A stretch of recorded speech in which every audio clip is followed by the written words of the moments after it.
48-dňový program Život v osvietení v indickom ašráme v Bidadi nabral doslova letecký štart. Paramahamsa Nityananda zasvetil účastníkov do intenzívnych jogových techník na vybalancovanie samána energie, jednou z energií, ktoré prirodzene cirkulujú v našom tele. Samána je špecifický proces, ktorý je zodpovedný za to, ako sa vzduch hýbe po vašom tele. Od tejto časti k tejto časti a tejto časti na celom tele.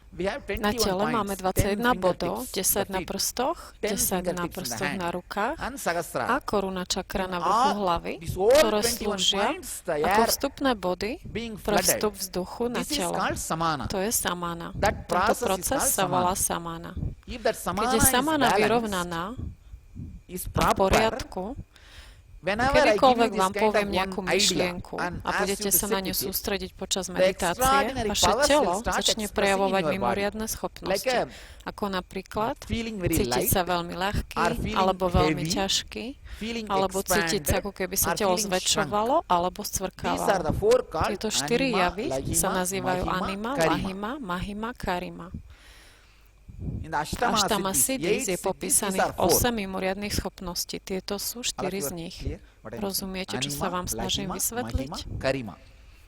Toto sú 4 mimoriadne schopnosti. Levitácia sa najskôr stane psychologicky a potom aj fyzicky.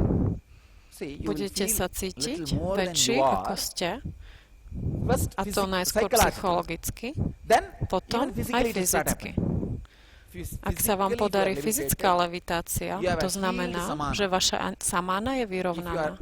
Ak sa vám podarí levitovať psychologicky, to znamená, že vaša samána nemá žiadnu ranu. Ale ak sa vám nepodarí ani fyzická, ani psychologická levitácia, tak vaša samána sa potrebuje najskôr vyliečiť. Teraz začneme jednoduchý proces na to, aby sa samána energia vyliečila a vyrovnala. Ale od zajtra budete prechádzať silným procesom, ktorý ju vyrovná natrvalo.